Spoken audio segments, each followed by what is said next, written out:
Dünyada öz şəxsi həyatları, əl-əl gəzən məşhur əsərlərindən də maraqlı olan müəlliflər varmış.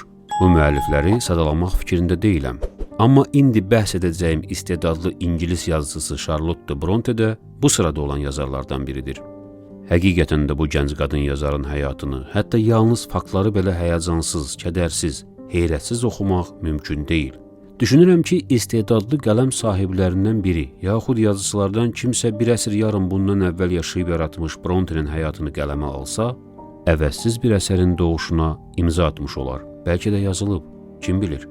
Həyatı itkilərlə, mənəvi və psixoloji, hətta deyərdim ki, fiziki sarsıntılarla keçən bu zərif qadın hər şeyə rəğmən istedadına layiq bir ömür sürüb. Əsərlərində həyatda gördüklərini, yaşadıqlarını, təsəvvüründə yaşatdıqlarını, yazısı təxəyyülünü ustalıqla qələmə almağı bacarıb. Məhz elə buna görə də dünya ədəbiyyatı müəlliflərinin sırasında adı var. İstedadlı yazısının yaradıcılığında möhtəşəm yer tutan məşhur Jane Eyre romanı dünyanın demək olar ki, əksər dillərinə tərcümə olunub və bu gün də maraqla oxunur. Charlotte Bronte 1816-cı il aprelin 21-də Yorkshire-də kənd keşişinin ailəsində anadan olub. Onun özündən başqa 5 bacısı və bir qardaşı vardı. Uşaqlıqdan özünə qapılan bu balaca qızcığazın 5 yaşı olar-olmaz anası Mary xəstələnərək vəfat elədi və bundan sonra bu kasıb ailənin güzaranı daha da ağırlaşdı. Uşaqlarının qayğıları, tərbiyəsi ilə onsuz da yaxından maraqlana bilməyən söhbətçi atası Patrick Bronte tezliklə tərki dünyalığa düçar oldu. Kasıb ailənin bütün qayğıları böyük bacı olan Marianın üzərinə düşdü. Bu onun üçün çox çətin idi. Uşaqların heç biri demək olar ki, özlərinin uşaqlıq həyatını yaşaya bilmədilər. Erkən uşaqlıq vaxtlarından balaca Charlotte'nın ən sevimli məşğuliyyətlərindən biri özündən əfsanəvi nağıllar düzəltmək, hansısa real fikirləri nağılvari formada quraşdırmaq idi. Əslində bu prosesdə ailənin digər uşaqları da iştirak edərdi. Atası 1824-cü ildə həm kasıblıq, həm də qızlarının təhsil alması ehtiyacından onları Cambridge-də yetimlər üçün pansionata verdi. Amma bunun nəticəsi faciə ilə sonuclandı. Böyük bacıları Maria və Elizabeth məktəbdə uzun müddət təhsil ala bilmədilər. Marianın zəif orqanizmi onun xəstələnməsinə səbəb oldu. Təxminən bir ildən sonra qızcığaz dünyasını dəyişdi. Analıq etmək qayğıları üzərinə düşmüş Maria vəfat etdikdən bir neçə ay keçəndən sonra Elizabeth xəstələndi və çox çəkmədi ki, o da öldü.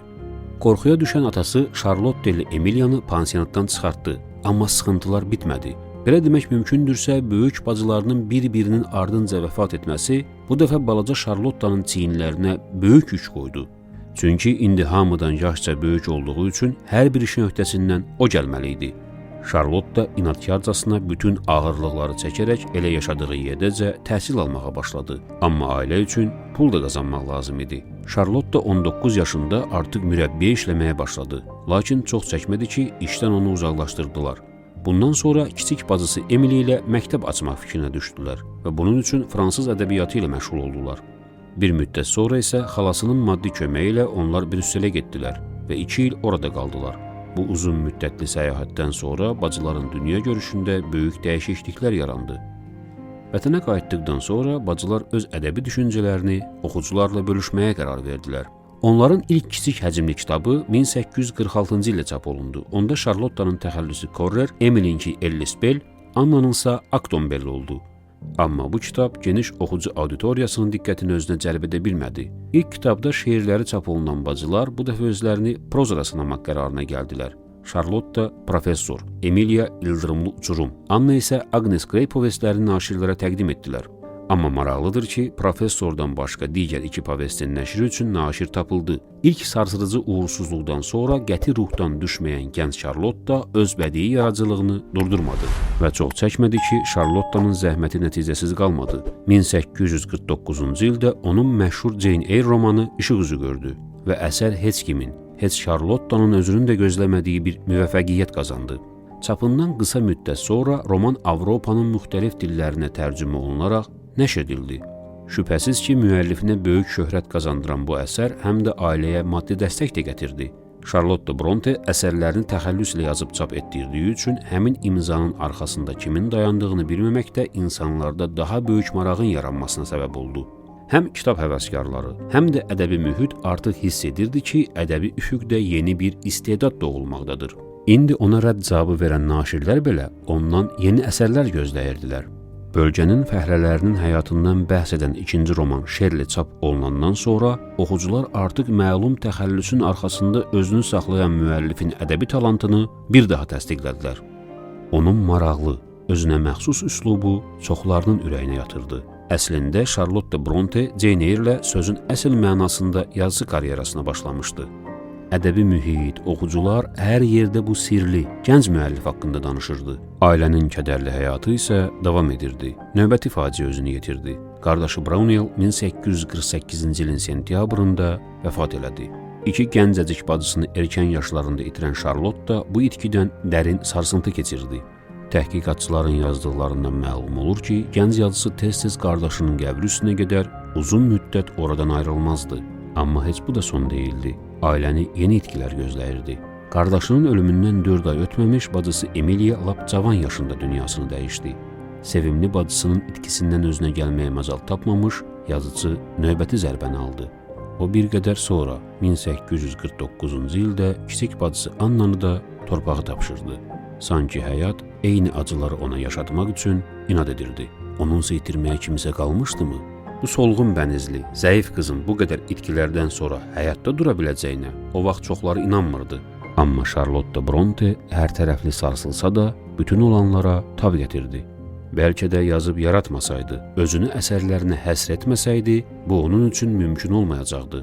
Charlotte özünü bütünlüklə yazı pozunun içərisində qərq etmək istəyirdi və bunu edirdi. Bronte növbəti əsərini tamamladı. Bu arada Charlotte Bronte'nin təxəllüsü də müəllif tərəfindən aşkarlıq qazanmışdı və bu onun ətrafında yaranmış söhbətlərə yeni stimul vermiş oldu. Artıq onun naşir problemi yox idi. O dövrün ən imkanlı naşirləri Charlotte Bronte'nin əsərlərini çap etməyə hazır idi. Bu arada aldığı qonorarlarla maddi durumu da xeyli yaxşılaşmışdı. O isə təəssüf ki, bütünlüklə tənha idi. Tənhalığının ən son nöqtəsini ən kiçik bacısı qoymuşdu. Bronte bacı qardaşlarından həyatda kimsə qalmamışdı.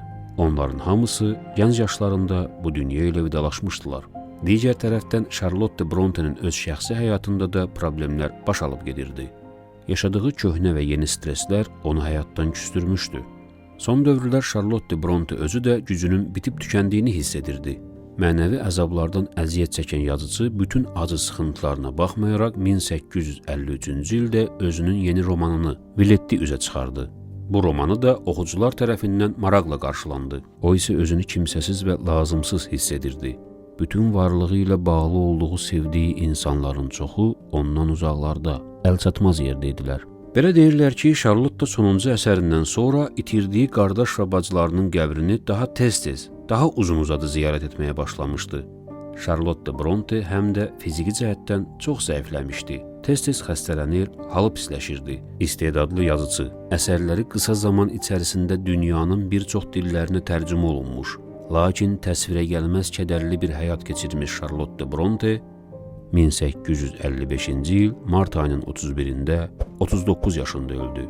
Onun parlaq istedadı, inanılmaz təsvir qabiliyyəti, duyğuları gözə çarpdırmaq xüsusiyyəti bu gün də oxucuların, elə naşirlərin də diqqətindədir.